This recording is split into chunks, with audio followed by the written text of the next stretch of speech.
So yun guys, so magandang hapon po Pilipinas, no? Magandang hapon po Luzon, Visayas, Mindanao at sa buong mundo mga kasyawing. So for today's video mga kasyawing ay atin mag-react lang po tayo, no? Dito po sa isang vlogger na ito, no? Na kung saan ay sinasabi niya pong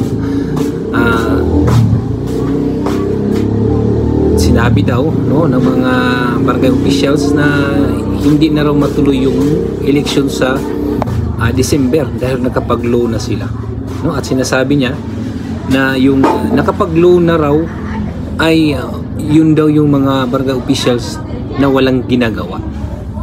Napag-usapan natin yan mga kasyawing. Bago natin pag-usapan yan mga kasyawing, ay sa mga hindi pa po nakasubscribe dyan, no, please subscribe po, like and share po at comment down below mga kasyawing para mabasa at makita po natin ang inyong mga komento, no, tungkol po dito sa ating pag-usapan ngayon mga kasyawing.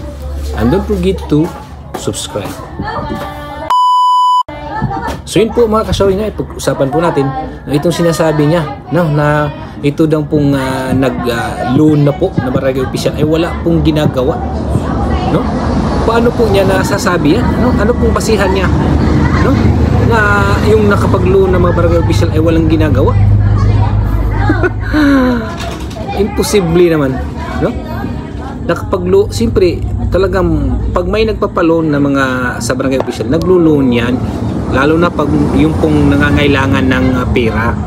Hindi po ibig sabihin na nakapag-loan na ay na barangay official ay wala pong ginagawa. E paano niya nasasabing walang ginagawa, no? At saka yung sinasabi po niya na hindi pwedeng makapag-loan, no, hanggang 2026. Bakit? Negosyo yan ng bangko, no? Kahit pa ilang taon yan yung nag-loan kayo, hindi naman yan na nabasihan yung term, yung extension election na yan, no? Kahit nakapag-loan na ng 2020 hanggang 2030, kahit hindi na yan barangay official, magkakabayad pa rin yan kasi hindi naman yan basta-basta yung bangko pagpapaloan na kung wala silang basihan o wala siyang nakikitang hindi ka pwede makakabayad kahit hindi ka na barangay official. Bakit yung barangay official lang ba ang basihan ng bangko na upang makapag-loan ka? Hindi ba sila nagpapaloan ng kahit hindi na po sila barangay official, sa tingin nila ay hindi na po magiging barangay official, ay hindi na po sila pwedeng makapag-loan, no? Kahit nakikita ng bangko na pwedeng makabayad sila kahit hindi na barangay official, kahit pa hanggang ilang taon yan, negosyo yan ng bangko, no? Hindi po yung totoo yung sinasabi mo na hindi na po pwedeng mag-loan yung barangay official ng kahit hanggang 2026. Imposible yan, no? Kahit ilang taon pa yan, magpapaloan yung bangko dahil negosyo yan, no? Bakit? Kung halimbawa yung isang tao maglo-loan, no, ngayon ay barangay official pa siya, naglo-loan siya, ay hanggang 2028 o 3 taon ang gusto niya. Bakit? Paano ba niya nasabi? Bakit akala niya hindi na makakabayad yung barangay official na yun na naglo-loan na hindi na siya barangay official? No, kahit hindi ka na barangay official, kung mayroon kang ikakabayad buwan-buwan sa loan mo, walang problema yan, no? Walang problema yan. At yung sinasabi po niya na yung mga naglo-loan ay yun yung mga barangay official na walang ginagawa. Paano niya nasabi?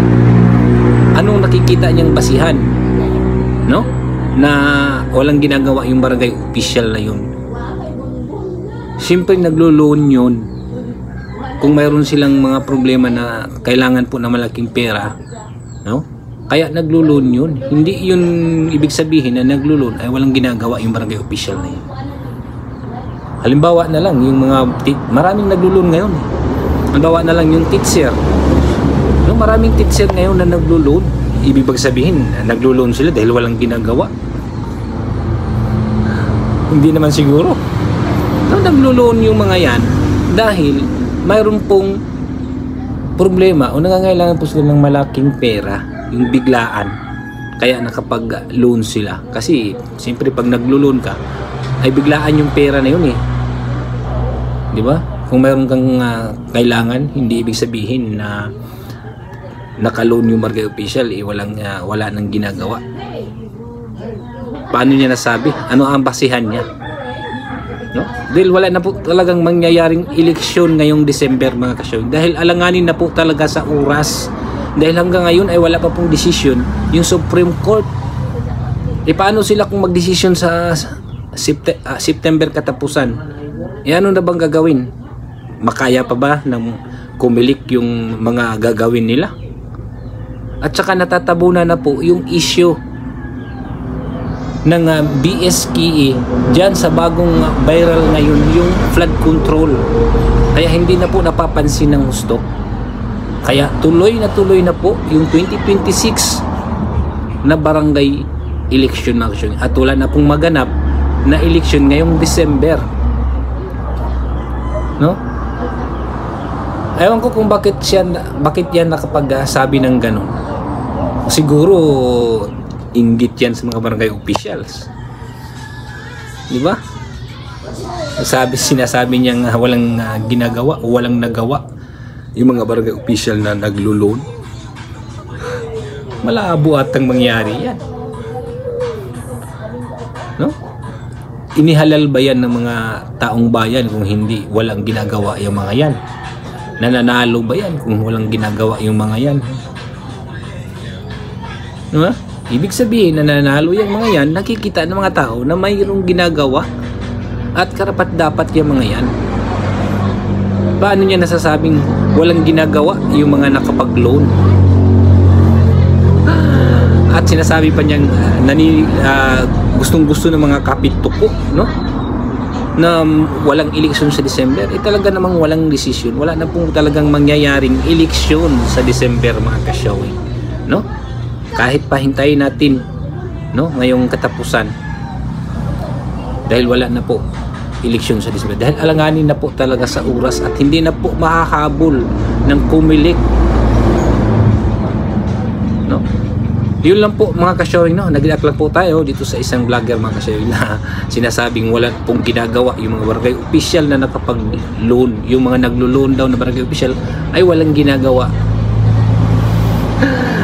Ibang klase din to, no? So yun lang po mga kasyaway, no? Nag-react lang po tayo doon sa video na yon. So sana po ay sa mga hindi pa po nakasubscribe dyan, no? Please subscribe po, like and share po mga kasyaway, at comment down below mga kasyaway para makita at makapasa po natin ang inyong mga komento tungkol dito sa ating pinag-usapan mga kasyaway.